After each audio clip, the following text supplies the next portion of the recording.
the execution ground. The red sand of planet Zephyria stretched endlessly in every direction. Commander Marcus Reed wiped the sweat from his forehead and adjusted his rifle strap.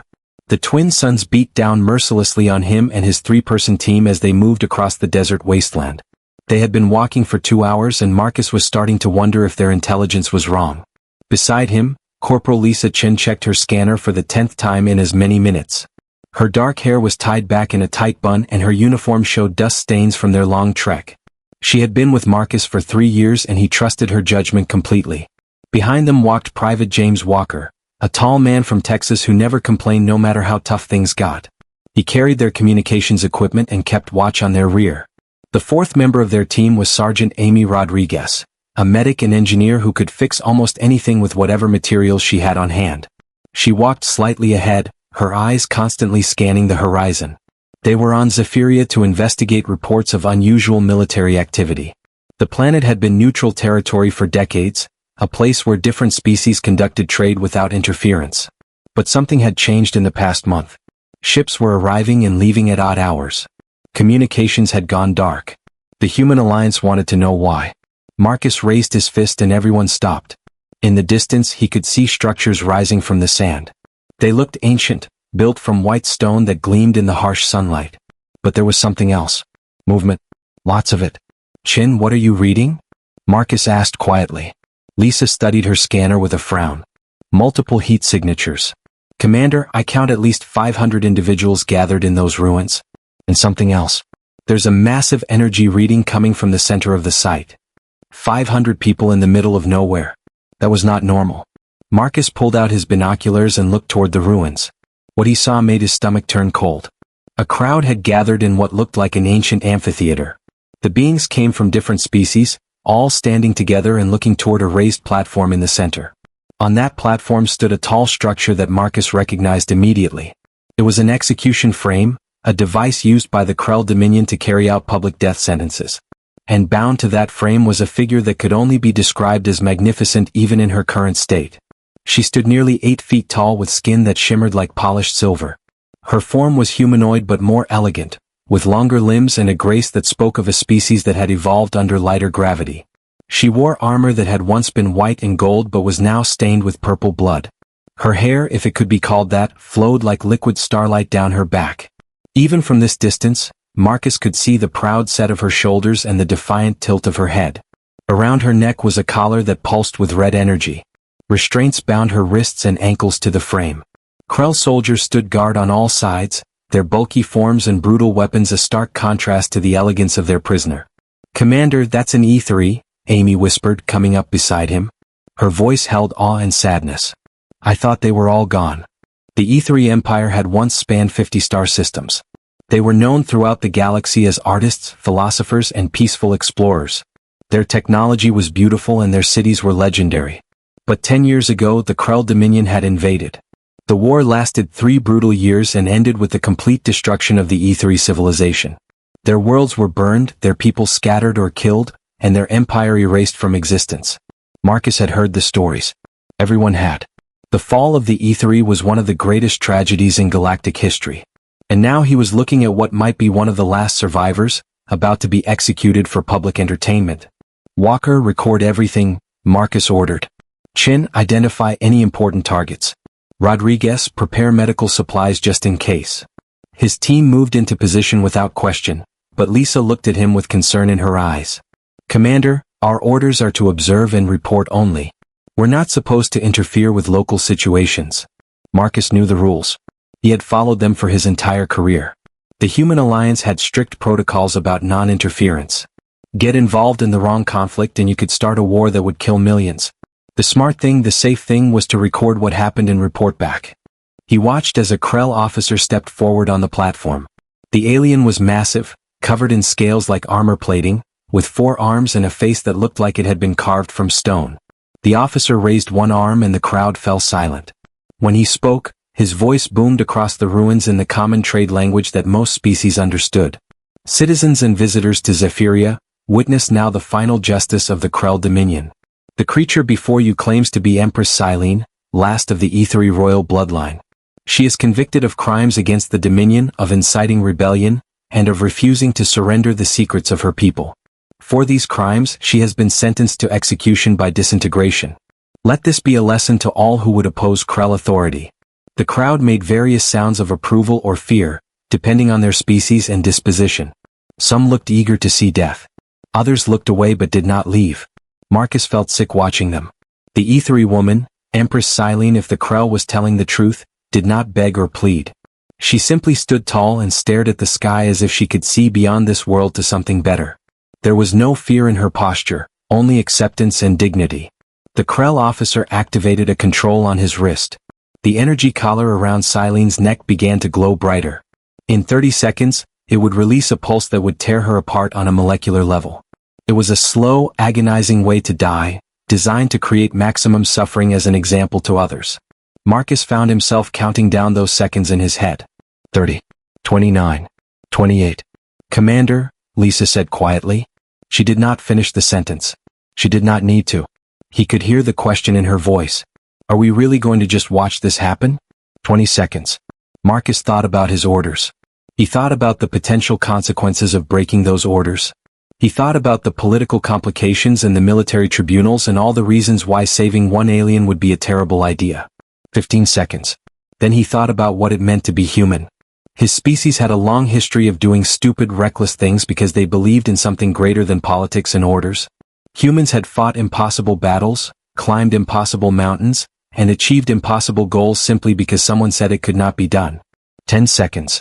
Rodriguez, what's the effective range on your EMPs? Marcus asked. Amy understood immediately. A slow smile spread across her face. About 200 meters, sir. Should disable most electronics in the area, including those restraints and that collar. Walker, once the power goes out, how long until they get backup systems online? James checked his equipment. Krell technology is redundant but slow. I'd say we have maybe 90 seconds of chaos before they figure out what happened. Chin, best escape route from this position? Lisa was already pulling up terrain maps on her display. East side has a collapsed wall section. Beyond that are ancient tunnels that lead into the underground city. The tunnels are a maze, but they give us cover and multiple exit points. 5 seconds. Marcus made his decision. Rodriguez, hit them with everything you've got. Walker, get ready to jam their communications. Chin, you're with me. We get to that platform, grab our guest, and run like hell for those tunnels. Questions? Just one, sir, Amy said with a grin. Are we starting an interstellar incident today? Probably, Marcus admitted. Let's try to make it a small one. The collar around Silene's neck reached critical energy. The Krell officer raised his arm to give the final command. Amy pressed the trigger on her EMP device. A pulse of electromagnetic energy radiated out from their position in an invisible wave. It washed over the ruins like a ghost, and everywhere it touched, technology died. The collar around Silene's neck sparked and went dark. The restraints binding her to the frame clicked open. Lights throughout the ruins flickered and failed. The Krell soldiers' weapons powered down. Even the officer's wrist controls went dead. For exactly 3 seconds, everyone in the amphitheater stood frozen in confusion, trying to understand what had just happened. Then Marcus and Lisa started running. They covered the 200 meters to the platform in record time. The crowd scattered in panic as 2 armed humans appeared seemingly from nowhere. Krell soldiers reached for backup weapons, but Marcus was faster. He fired precise shots that hit power packs and armor joints, disabling rather than killing. He needed them confused and delayed, not martyred. Lisa reached the platform first. She fired a grappling line to the top and activated the winch. The device pulled her up in 2 seconds. She landed in a roll, came up with her weapon ready, and shot the Krell officer in the knee joint where his armor was weakest. The massive alien went down with a roar of pain and rage. Marcus was right behind her. He landed on the platform and ran to Silene. The ethery empress stared at him with eyes that were solid gold without any visible pupil. She was even more impressive up close. Despite her wounds and obvious exhaustion, she radiated power and authority. Can you walk? Marcus asked in the trade language. Silene blinked slowly as if trying to process that this small creature was attempting to rescue her. Then she nodded once. Then let's go. Stay close to me. Marcus grabbed her arm to steady her and was surprised by how cold her skin felt. He half-dragged, half-guided her to the edge of the platform. Lisa had already rappelled down and was providing covering fire. The Krell soldiers were recovering from their surprise and forming up for a counterattack. "Walker, now would be a great time for that communications jam," Marcus said into his radio. "Already on it, boss. They're deaf and blind for the next 5 minutes." Marcus and Silene dropped from the platform using the grappling line. As soon as they hit the ground, Amy was there with a medical injector. She pressed it against Silene's neck and triggered the dose. "Universal stimulant," Amy explained quickly. "Should help with the shock and give you some energy. Side effects may include dizziness and euphoria, but you'll be alive to experience them." Silene's golden eyes widened slightly as the medication hit her system. Some color returned to her silver skin and she stood straighter. "Thank you," she said in perfect, unaccented human English. Her voice was like music, each word carrying harmonics that normal vocal cords could not produce. "Why would humans risk themselves for one of the E3? We can discuss philosophy later," Marcus said, already running toward the collapsed wall section Lisa had identified. "Right now we need to move." The team ran with Silene in the middle of their formation. Behind them, the Krell soldiers were shouting orders and organizing pursuit. Marcus heard the distinctive sound of their heavy weapons powering back up. They had maybe 30 seconds before this became a shooting gallery. They reached the collapsed wall and scrambled through the gap in the ancient stone. On the other side was a large opening that led down into darkness. Walker pulled out a chemical light stick, cracked it to activate the glow, and tossed it into the hole. It fell about 20 feet before hitting stone floor. "That's a bit of a drop," James observed. "Better than being disintegrated," Lisa countered. She was right. Marcus could hear the Krell soldiers reaching the wall behind them. He looked at Silene. "Can you jump?" "I am E3, she said as if that explained everything. Then she simply stepped off the edge and dropped into the darkness. She landed in a crouch that absorbed the impact perfectly, barely making a sound. "Show off," Amy muttered, but there was admiration in her voice. The team followed, dropping one by one into the ancient tunnel below. Marcus went last just as the first Krell soldiers appeared at the wall above. They fired down into the opening, but the humans were already moving deeper into the tunnel system, following the glow of chemical lights that Walker dropped every 30 meters. They ran through passages carved from stone thousands of years ago. The tunnels twisted and turned, branching off in multiple directions. Lisa led the way using her scanner to find the paths with the best air circulation. Behind them, they could hear the Krell entering the tunnel system, their heavy footsteps echoing through the darkness. After 15 minutes of running, Marcus called a halt in a small chamber where 6 different tunnels met. Everyone was breathing hard except Silene, who seemed to recover quickly from the stimulant Amy had given her. The Empress stood examining the ancient carvings on the walls with what looked like sadness. "These tunnels are old ethery construction," she said quietly. "My people built here 10,000 years ago during our age of exploration. This chamber was a meditation space for travelers." "Can you tell where the tunnels lead?" Marcus asked. Silene touched the carvings with her long fingers and closed her eyes. "The markings are directional. If I remember my ancestors' language correctly, that tunnel leads to the surface 3 kilometers east. That one goes to an underground water source. And that one leads to what was once called the sanctuary." "What's the sanctuary?" "A place where my people hid their most precious things during times of danger." Silene opened her eyes and looked at Marcus. "A place where we might be safe while you explain to me why humans would violate their famous non-interference protocols to save someone they do not know." Marcus smiled despite their situation. "You speak our language very well. I studied many languages during my education. Humans were of particular interest to my people. You are young as galactic species go, but you have achieved remarkable things in a short time. Some in the E3 court thought humans would one day be a great force in the galaxy." Her expression darkened. "That was before the Krell destroyed everything." The sound of Krell soldiers in the tunnels grew closer. Marcus made a decision. "We'll head for the sanctuary. Everyone stay alert and keep noise to a minimum." They moved through the tunnel Silene had indicated. This passage was narrower and the carvings on the walls became more intricate. After another 10 minutes, they emerged into a vast underground chamber that took Marcus's breath away. The sanctuary was incredible. The ceiling stretched up at least 50 meters, carved to look like a star field with tiny crystals embedded in the stone that caught their light and sparkled like real stars. The walls were covered in detailed murals showing the history of the ethery people. In the center of the chamber was a fountain that still somehow contained flowing water after all these years. Around the fountain stood statues of ethery in various poses, their stone faces serene and wise.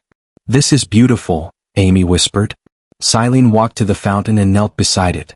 She cupped water in her hands and drank deeply. When she stood, there were tears running down her silver cheeks. I never thought I would see a place like this again. After the fall of our empire, I believed all our sacred spaces had been destroyed or defiled. She turned to face Marcus and his team. Now I will ask you again. Why did you save me? What do humans gain from making enemies of the Krell Dominion? Marcus sat down on the edge of the fountain.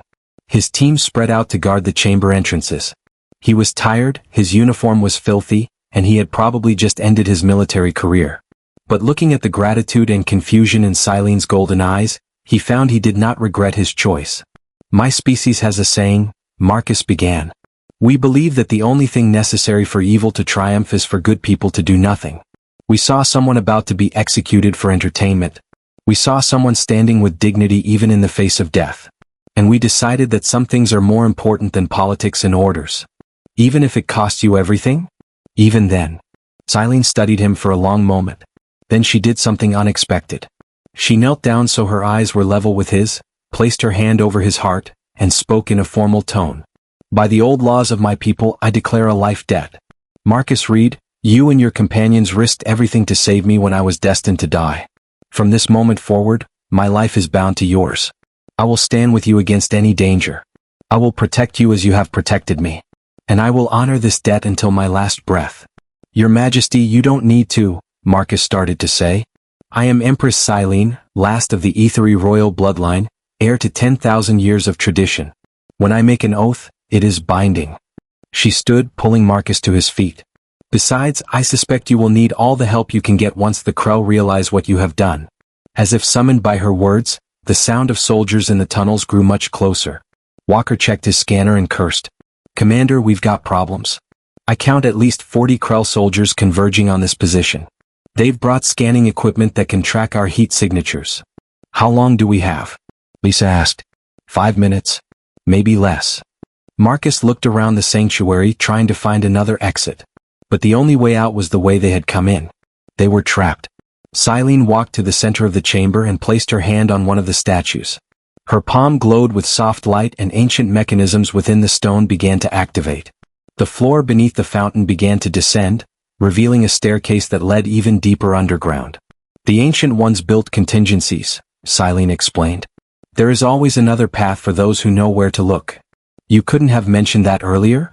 Amy asked with a grin. You did not ask. They descended the stairs as the fountain platform rose back into place above them, sealing the passage. The new tunnel was much older than the others, carved from dark stone with luminescent minerals that provided a faint blue glow. They walked in single file with Silene leading the way through passages she seemed to remember from some deep ancestral memory. After 30 minutes of walking, they emerged into another chamber. This one was smaller but contained equipment that looked both ancient and surprisingly functional. Holographic displays flickered to life as they entered, showing star charts and data streams in languages Marcus could not read. What is this place? He asked. Silene moved to one of the displays and began manipulating the holographic controls with practiced ease. This is a communication station. One of many my people built throughout the galaxy as emergency fallback points. If any Ethery survived the fall of our empire, they would know to send signals to these locations. Have you received any signals? No. For 10 years I have checked every station I could reach. There have been no signals. I am alone. Silene's voice was steady but Marcus could hear the pain beneath the words. I am the last of my kind. Why do the Krell want you dead so badly? Lisa asked gently. If your empire is already gone, why hunt you across the galaxy? Silene touched a control and a new display appeared. It showed a complex genetic sequence that meant nothing to Marcus but seemed to hold great significance to the Empress. Because I carry something in my blood that they desperately want to keep secret. The Ethery Empire did not fall because the Krell were stronger. We fell because we chose not to use our most powerful weapons. Deep beneath our homeworld, my ancestors built defense systems that could sterilize entire solar systems. Technology that could make our empire invincible. But we believed such power was too dangerous to use. So when the Krell invaded, we fought with conventional weapons and lost. What does that have to do with your blood? Marcus asked. The defense systems can only be activated by someone of the royal bloodline. The Krell captured the systems intact when they took our homeworld. They have spent 10 years trying to activate them but without royal DNA, the technology remains dormant. If they could force me to activate the systems, they would become the most powerful force in the galaxy. So they were going to kill you to make sure no one could ever activate them, Marcus realized. Exactly. Better to lose the weapons than risk them being used against the Dominion. Silene closed the display. But now everything has changed. You saved me, Marcus Reed. You gave me time I did not have. And with that time, I can perhaps do something my ancestors could not. I can save what remains of my people's legacy. What are you planning? Silene's golden eyes gleamed with something that might have been hope or might have been determination. I am planning to take back our homeworld. I am planning to activate the defense systems my ancestors built. And I am planning to show the Krell Dominion that the Aethery Empire is not as dead as they believe. Marcus stared at her. Your Majesty, that's insane. You're one person against an entire military empire. No, Marcus Reed. Silene placed her hand on his shoulder. I am one Aethery and 4 humans who believe in doing what is right. And sometimes, that is enough to change the galaxy. The last stand. The communication station hummed with energy as Silene worked through the ancient systems. Marcus watched her fingers move across holographic displays with practiced precision, calling up star charts and data streams that had been dormant for a decade. The blue light from the screens cast strange shadows across her silver face, making her look both alien and hauntingly beautiful. Commander, we need to talk about the reality of our situation, Lisa said quietly, pulling Marcus aside. Her expression was serious. We've got limited supplies, no backup, and an entire Krell battle group probably searching for us right now. Even if we wanted to help her reclaim her homeworld, how would we even get there? Marcus knew she was right. They had maybe 3 days of food, their ammunition would not last through a prolonged firefight, and their ship was parked on the other side of the planet with Krell patrols between them and it. But looking at Silene working with such focused determination, he found himself believing that somehow they would find a way. One problem at a time, Marcus said. First we survive. Then we figure out the rest. James Walker appeared from one of the side tunnels where he had been setting up perimeter sensors. Boss, I've got good news and bad news. The good news is these tunnels go on for kilometers in every direction. The Krell will have a hell of a time finding us down here. The bad news is I'm picking up seismic activity. Something big is moving through the upper levels. Define big, Amy Rodriguez asked, checking her medical supplies. Tank-sized. Maybe bigger. The Krell must have brought in heavy equipment. Silene looked up from her work. They will use ground-penetrating scanners. These tunnels will hide us for perhaps another 6 hours. After that, they will map the entire underground network and flood it with soldiers. She manipulated another display and a 3-dimensional map of Zephyria appeared in the air. However, there is another option. The map zoomed in on a location about 50 kilometers from their current position. Marcus saw what looked like a landing platform built into the side of a mountain. What is that? He asked. An Aethery ship, Silene said. When my people built these emergency stations, they included vessels for evacuation. This ship has been dormant for 10,000 years, but Aethery technology is designed to last. If we can reach it, we can leave this planet. And go where? Lisa asked. The Krell control most of this sector. Silene's golden eyes held something Marcus had not seen before. Hope mixed with grim determination. We go to Aetheria Prime. My homeworld. The heart of what was once the Aethery Empire. The chamber fell silent. Everyone knew what she was suggesting. Aetheria Prime was deep in Krell-controlled space, surrounded by military installations and patrol fleets. It was the crown jewel of the Dominion's conquests. Going there was not just dangerous, it was suicide. Your Majesty, Marcus said carefully, even if we reach this ship, even if it still functions after 10,000 years, we would be 4 humans and 1 Aethery against an entire planet's worth of Krell military. Those are impossible odds. Yes, Silene agreed. But humans specialize in doing impossible things, do they not? Is that not what makes your species unique? She walked toward him, her movements graceful despite the recent trauma. I have studied your history, Marcus Reed. Your people have faced extinction dozens of times. You have fought wars against superior enemies. You have survived plagues, natural disasters, and your own destructive impulses. And every time, when all seemed lost, humans found a way to endure. That's different, Amy interjected. Those were fights for our own survival. This is someone else's war. Is it? Silene asked. She manipulated the display again and new images appeared. They showed Krell fleets moving through space, conquering world after world. The Dominion did not stop with my people. In the 10 years since Aetheria Prime fell, they have absorbed 17 other civilizations. They grow stronger with each victory, more confident in their power. And now they turn their attention toward human space. Marcus felt his stomach tighten. What are you saying? I am saying that the Krell see humanity as their next target. You are young, aggressive, and expanding rapidly. You represent everything the Dominion fears in a potential rival. Within 5 years, perhaps less, they will manufacture a reason to invade human colonies. And when they do, they will use the same overwhelming force they used against my people. She closed the display and met Marcus's eyes. So this is not someone else's war, Commander. This is the opening battle of your war. The only question is whether you fight it now, when you might still have a chance to stop them, or later when they are too strong to defeat. The team exchanged glances. Marcus could see the calculation happening behind their eyes. They had all signed up to protect humanity, to stand against threats to their people.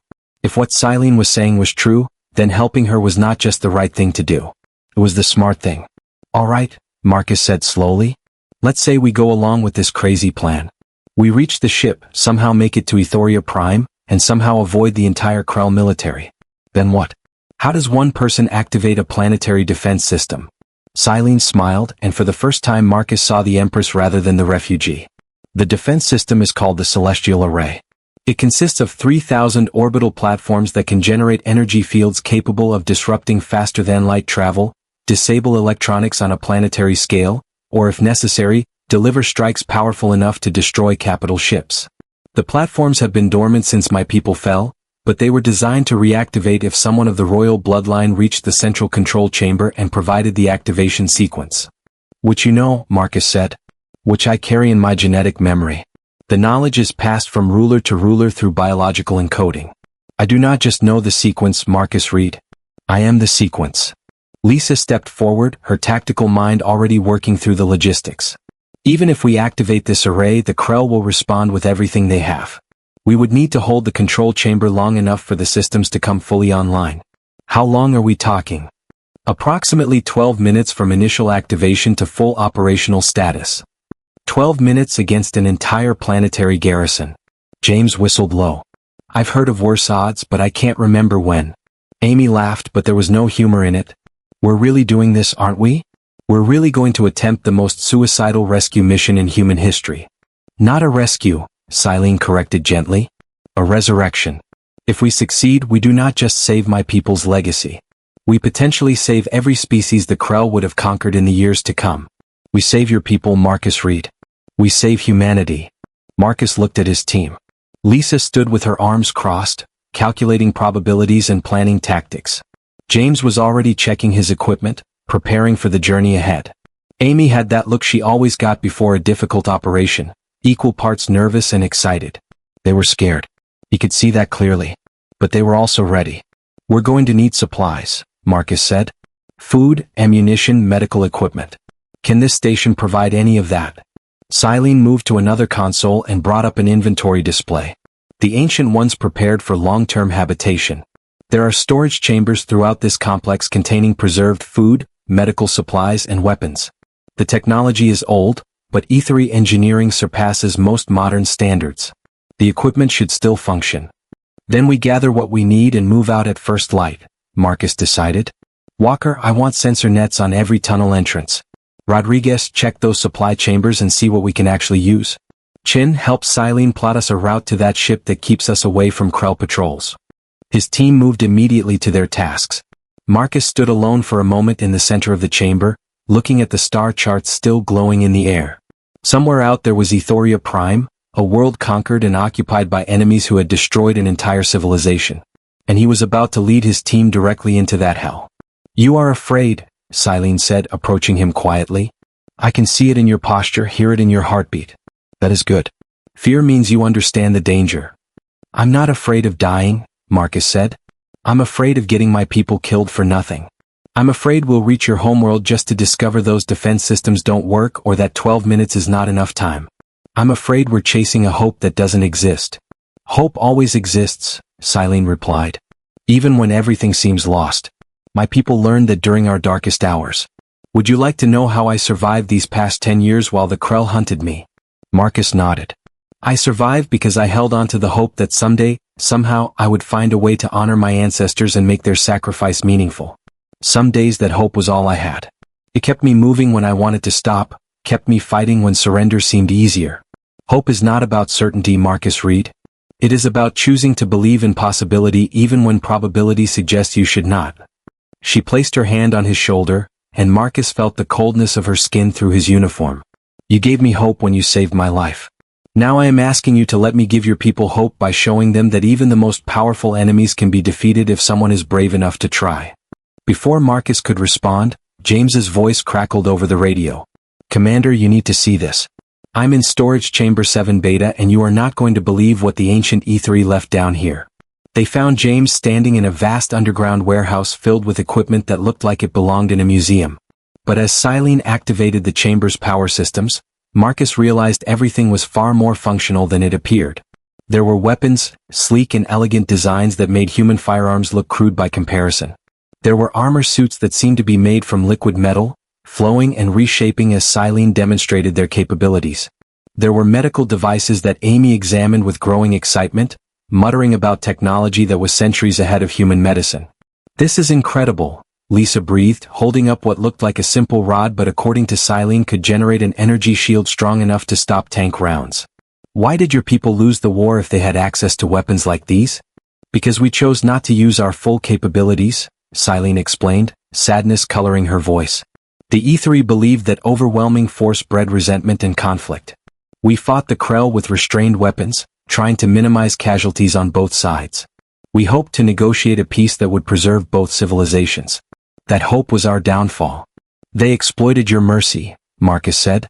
Yes, and I will not make the same mistake. When we reach Ethoria Prime, we will use every advantage we have. We will fight with the full force of E3 technology. And we will show the Krell that mercy has limits. They spent the next 4 hours preparing. Amy loaded medical supplies that she claimed could heal wounds that would be fatal with human technology. James found power cells that could run their equipment for weeks.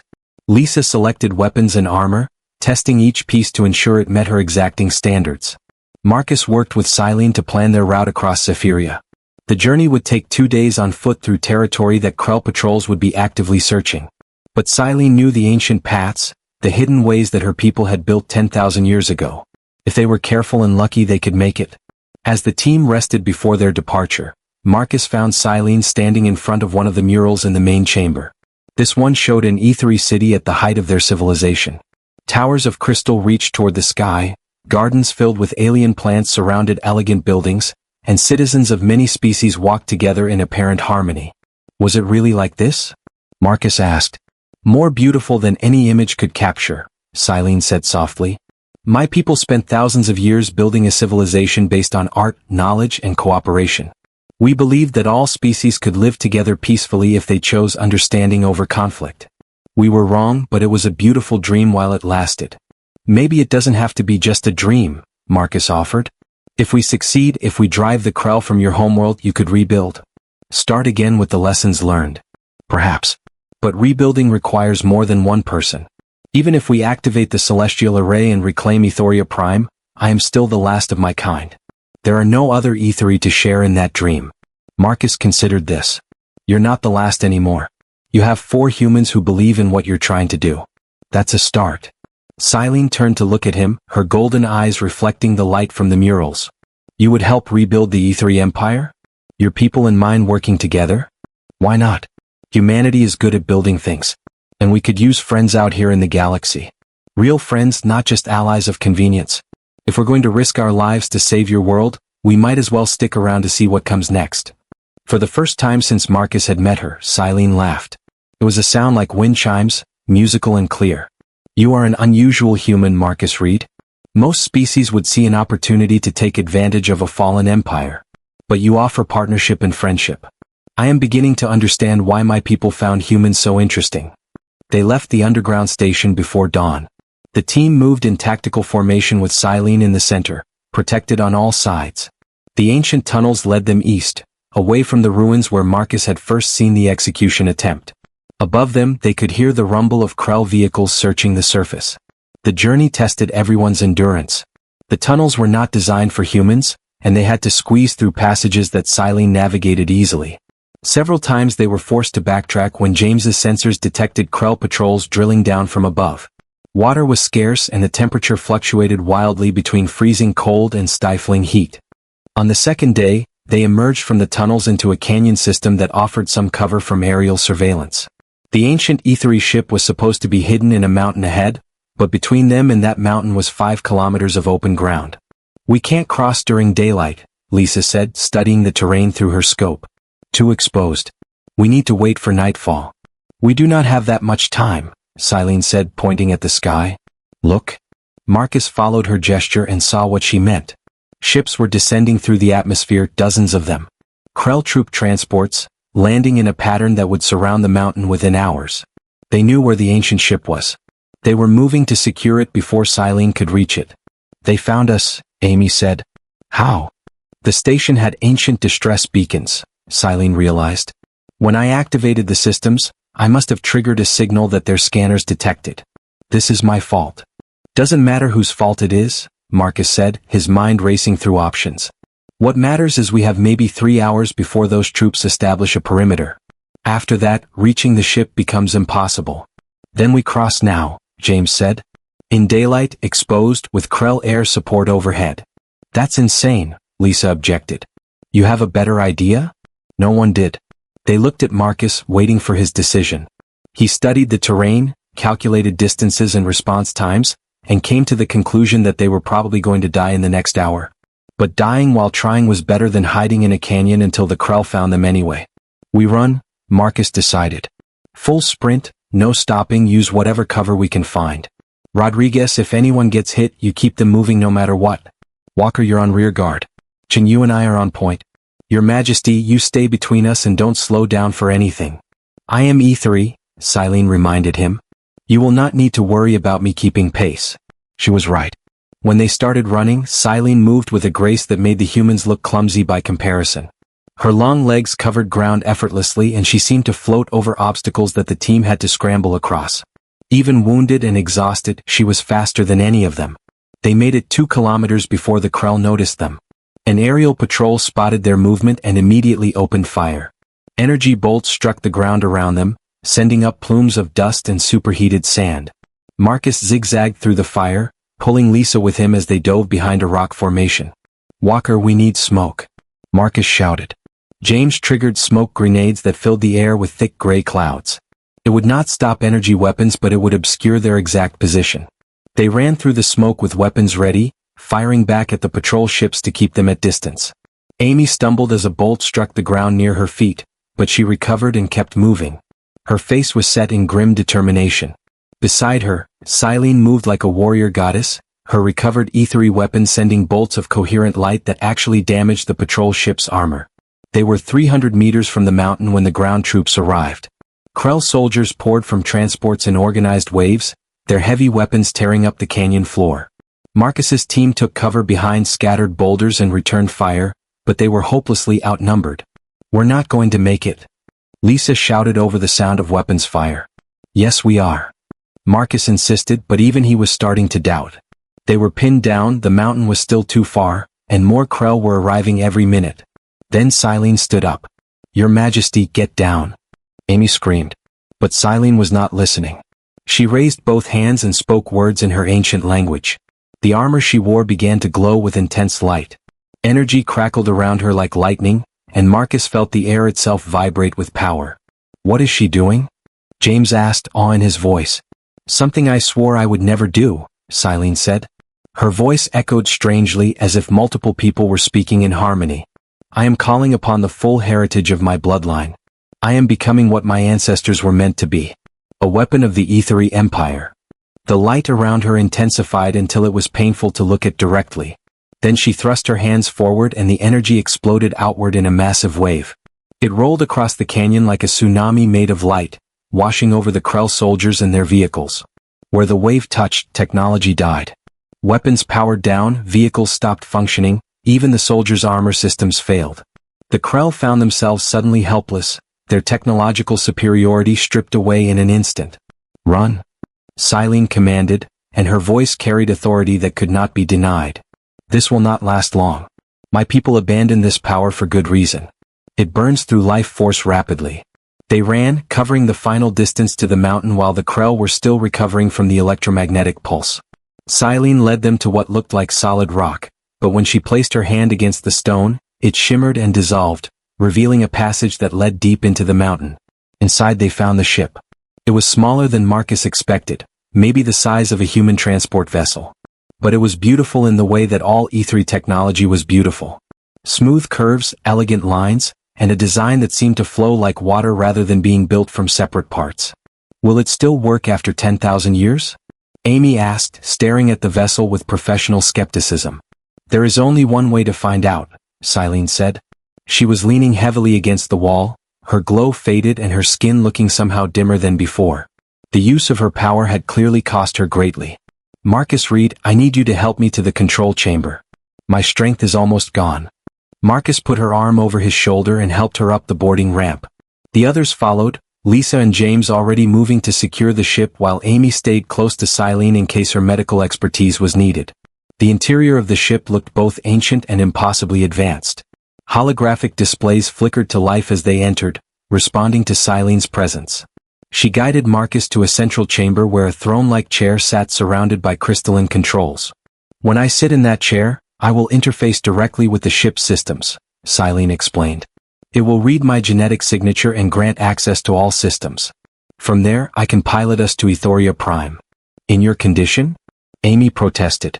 Your Majesty, you're barely able to stand.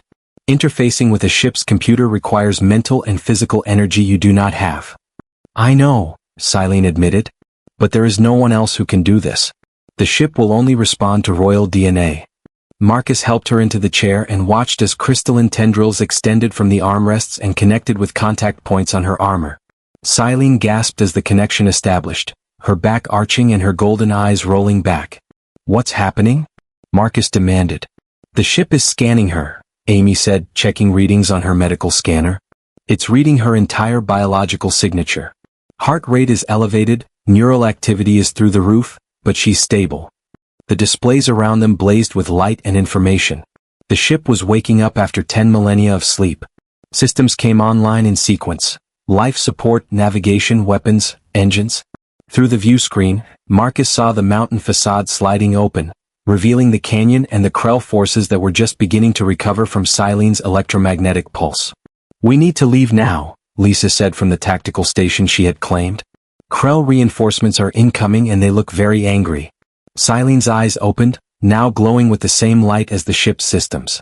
When she spoke, her voice had that strange harmonic quality again. Then let us show them why the E3 were once feared as well as respected. This ship is called the Star Weaver. It was built for war, even though my people hoped never to use it for that purpose. Today we will honor its original design. The Star Weaver lifted off the ground with no sound, no vibration, just a smooth ascent that felt more like floating than flying. Through the view screen, Marcus watched as the Krell vehicles below opened fire. Energy bolts streaked toward them, but the ship's shields activated automatically, absorbing the attacks without effort. Weapons online, Lisa reported, her hands moving over controls that responded to touch and thought. I've got targeting locks on everything in range. This ship has more firepower than our entire fleet back home. Then use it, Silene said.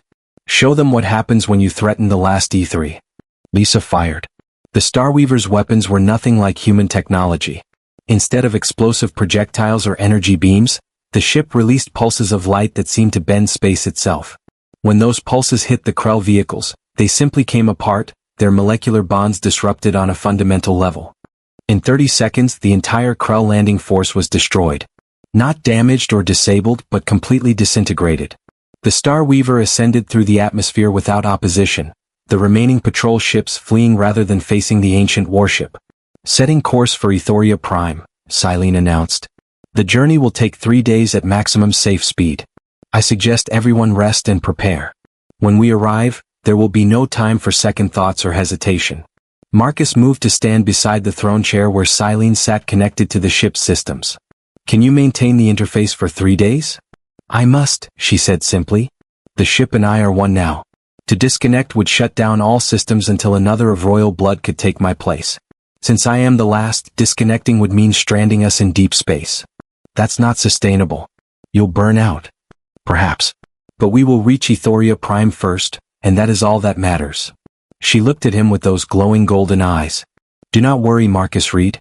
I did not survive 10 years of running just to die before seeing my homeworld one last time." The next 3 days passed in strange combination of boredom and tension. The Star Weaver traveled through hyperspace, following routes that had not been used since the fall of the E3 Empire.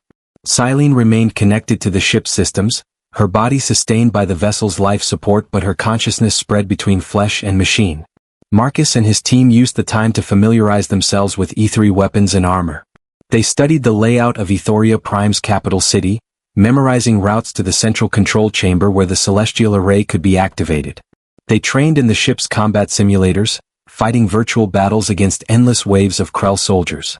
Amy spent hours with the ship's medical bay, learning to use technology that could heal injuries in minutes rather than weeks. She discovered that E3 medical knowledge included techniques for genetic enhancement that could temporarily boost human physical capabilities. With Silene's permission, she prepared doses for the entire team, explaining that they would need every advantage when the fighting started. Lisa worked with the ship's tactical systems, planning their approach to the planet. The Krell had fortified Ethoria Prime heavily in the decade since conquest. Orbital defense platforms, atmospheric patrols, ground installations, all designed to prevent exactly what they were attempting. Getting past those defenses would require precision, speed, and luck. James studied the celestial array itself, trying to understand the technology that was supposed to save them all. According to the ship's database, the array was powered by quantum crystalline matrices that drew energy from Ethoria Prime's core. Once activated, it could maintain a defensive field around the entire planet indefinitely. But the 12-minute activation sequence was absolute. There was no way to speed it up without risking catastrophic failure. On the third day, they dropped out of hyperspace at the edge of the Ethoria system. Through the view screen, Marcus saw a planet that should have been beautiful but instead looked wounded. The Krell had strip-mined entire continents, leaving scars visible from orbit. Smoke rose from industrial facilities that processed stolen resources. And everywhere he saw ships. Krell warships in numbers that made his stomach clench with fear. "That's at least 200 capital ships," Lisa said quietly. "Plus maybe 1,000 smaller vessels. Commander, even with this ship's weapons we cannot fight those odds." "We do not need to fight them," Silene said. Her voice was weaker than before, strained from days of maintaining the interface. "We need only to reach the surface. The celestial array will handle the rest." "How do we reach the surface through that?" James asked, gesturing at the fleet between them and the planet. Silene smiled, and it was not a kind expression. "The Krell do not know this ship. To their sensors, we appear to be a derelict from the old empire, drifting on momentum. They will not recognize the Star Weaver until we are already past their defenses. Ancient E3 stealth technology surpasses anything the Krell have developed." She was right. The Star Weaver drifted toward the planet on what looked like a ballistic trajectory, power systems reduced to minimal levels. Krell ships scanned them repeatedly, but each time they were classified as debris rather than a threat. By the time anyone realized the mistake, they were already entering the atmosphere. "Stealth systems failing," Lisa warned. "They're targeting us." "Then we dropped the pretense," Silene said. "Star Weaver combat mode. Show them what you were built to do." The ship transformed. Systems that had been dormant blazed to life with full power. Weapons deployed from hidden bays. Shields intensified until the entire vessel glowed with protective energy. The Star Weaver was no longer pretending to be debris. It was now obviously a warship, and an ancient, powerful one at that. The Krell fleet opened fire with everything they had. The sky filled with energy bolts, missiles, and weapons Marcus did not even recognize. The Star Weaver wove through the attack with impossible grace, Silene's consciousness guiding it with precision that no computer could match. Weapons fired back, each shot perfectly placed to disable rather than destroy. They were not trying to win this battle. They were trying to survive it long enough to reach the surface. "Incoming!" James shouted as a Krell destroyer moved to block their descent. The Star Weaver rolled, presenting its strongest shields to the attack. Energy splashed across the defensive field in waves of color. For a moment Marcus thought the shields would hold. Then he heard Amy scream as the ship shuddered from a hit that penetrated. "Shields at 60%. Lisa reported. "We're taking damage." "Keep going," Silene commanded. Her face was pale, her body rigid in the throne chair. Blood ran from her nose, silver blue and bright. The strain of controlling the ship through this chaos was killing her, but she refused to stop. They punched through the cloud layer and Marcus saw the surface of Ethoria Prime for the first time. Even damaged and occupied, it was breathtaking. Crystal towers still stood in the capital city, though many were broken or dark.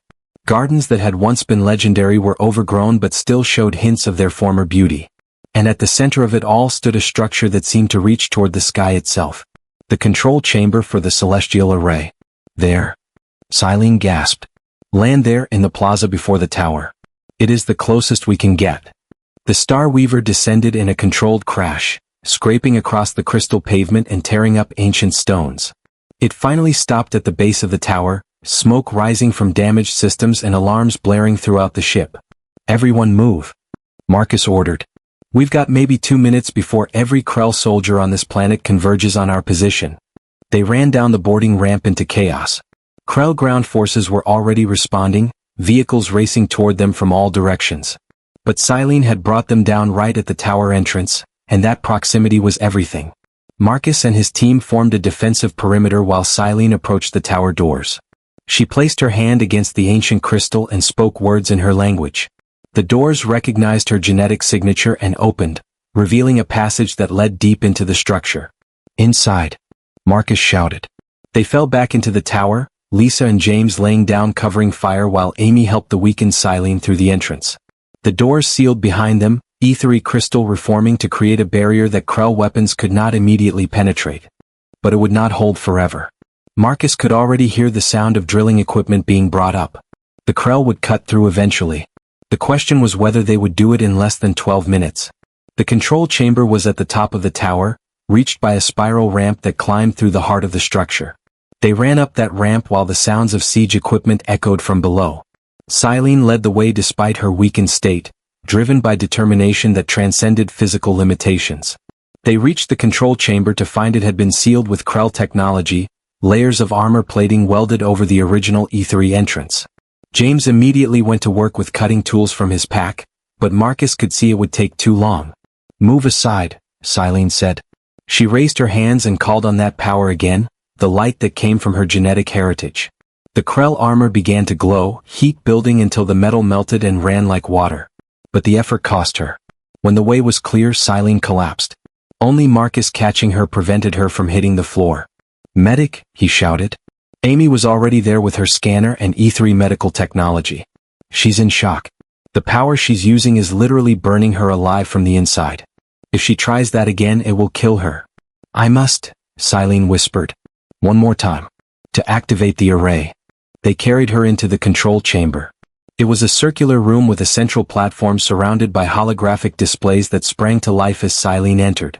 The displays showed the entire planet, the orbital space around it, and most importantly, the 3,000 platforms of the celestial array waiting dormant in the dark. Marcus placed Silene on the activation platform. She looked up at him with those golden eyes, and he could see her life fading. Using her power had pushed her body beyond its limits. Even ethery resilience had boundaries. 12 minutes, she said softly. That is how long you must hold them. Can you do this, Marcus Reed? We'll do it, Marcus promised. Just activate the array. Silene placed her hands on the control interfaces. Light flowed from her body into the ancient technology, and the chamber blazed with power. Outside, in orbit around Ethoria Prime, 3,000 platforms that had been dark for a decade suddenly came to life. Their activation signature was visible across half the system, a pulse of energy that told every Krell ship that the impossible was happening. Array activation initiated, Silene's voice echoed through the chamber, amplified by the technology. Time to full operational status, 11 minutes, 47 seconds. Below them, the sound of Krell forces breaking through the tower's defenses grew louder. Marcus looked at his team. Positions. We hold this room for 12 minutes. After that, the array handles everything. They spread out around the entrance, using ethery cover that had been built into the chamber's design. Lisa took high position with a sniper weapon that fired coherent light. James set up explosive charges on the approach ramp, ready to trigger them if the Krell rushed in waves. Amy stayed near Silene, ready to provide medical support but also armed with one of the elegant ethery weapons. Marcus stood at the entrance, looking down the ramp toward the sounds of approaching enemies. He checked his weapon, made sure his armor systems were fully charged, and prepared himself for what was coming. The first Krell soldiers appeared on the ramp 3 minutes into the activation sequence. They were elite troops, the Dominion's best warriors. They came in disciplined formation, shields raised and weapons ready. They expected to face a dying alien and a handful of humans. They expected an easy victory. Marcus shot the first one in the knee joint where the armor was weakest.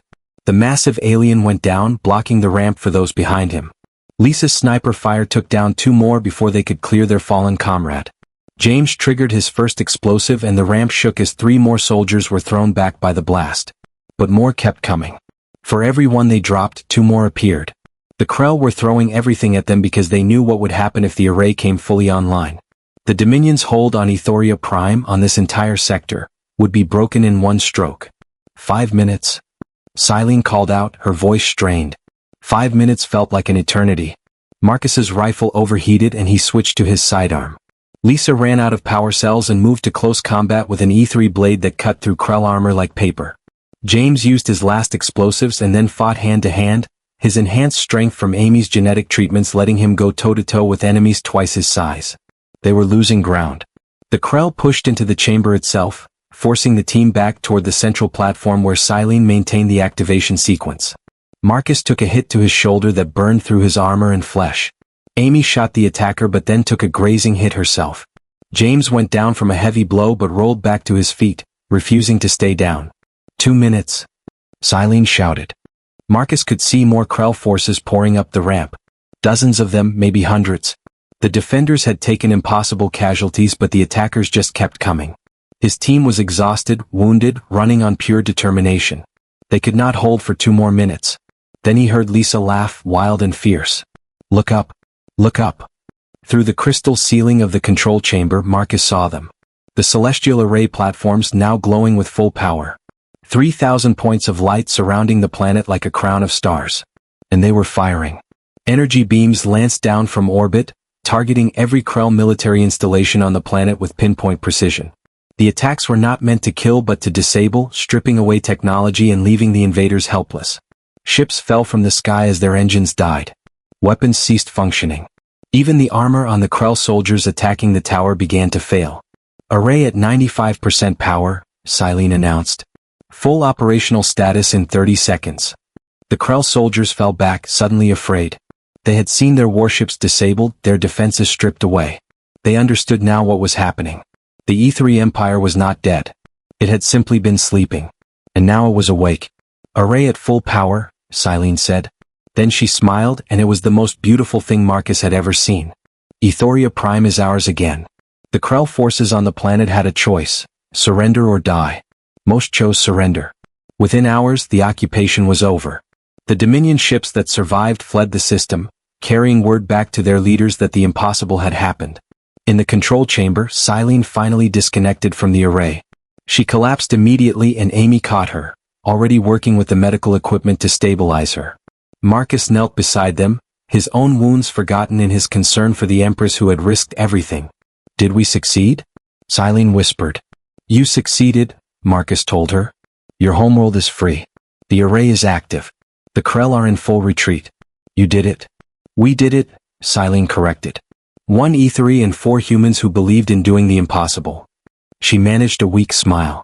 I think this is the beginning of a beautiful friendship between our peoples. Marcus laughed, the sound echoing through the chamber. Below them, the sounds of fighting had stopped. Above them, the celestial array stood guard over a world that had been enslaved but was now free. And in this moment, with his team around him and an alien empress who had become a friend, Marcus Reed knew that they had done something that would change the galaxy forever. They had proven that even the most powerful tyranny could be defeated by those brave enough to stand against it. That hope was more powerful than fear. And that sometimes, the difference between victory and defeat was simply refusing to give up no matter the odds. 3 months later, Marcus stood on a balcony of the restored royal palace on Ethoria Prime. The city below was coming back to life. E3 who had been scattered across the galaxy were returning home, drawn by the news that their world was free. The crystal towers were being repaired, the gardens replanted, and everywhere he looked there were signs of renewal and hope. Beside him stood Empress Silene, fully recovered and wearing the white and gold armor of her station. She looked out over her city with pride and joy. And standing with them were Lisa, James, and Amy, now recognized as heroes not just by humanity but by every species that had suffered under Krell tyranny. The Human Alliance has formally agreed to an alliance, Silene said. Our peoples will stand together against threats to peace and freedom. Your president called it the most important treaty in human history. She's not wrong, Marcus agreed. Access to E3 technology in exchange for human military support and cooperation. We're both stronger together than apart. It is more than that, Silene said. She turned to face him, her golden eyes warm. It is friendship. The kind that is forged in battle and sealed with trust. My people tried to avoid war through pacifism. We learned that sometimes peace must be defended with strength. Your people were preparing to face the Krell alone. You learned that even humans need allies. Together we are something new. Something the galaxy has never seen before. She was right. In the months since the liberation of Ethoria Prime, the balance of power in the galaxy had shifted. The Krell Dominion was no longer unstoppable. Other species who had suffered under their rule were finding courage to resist. And at the center of it all was an alliance between ancient wisdom and young determination, between the E3 and humanity. Marcus looked at his team, at the Empress who had become a friend, and at the city rebuilding itself below. They had started with one impossible choice on a desert planet. They had risked everything on a desperate plan that should have failed. But sometimes, Marcus thought, the most impossible dreams were the ones worth fighting for. And sometimes, when brave people chose to stand together, the impossible became real. The celestial array continued to orbit overhead, a crown of light protecting a world reborn. And in the palace, in a chamber where humans and E3 worked side by side planning a future neither could have imagined alone, hope burned brighter than any weapon ever could.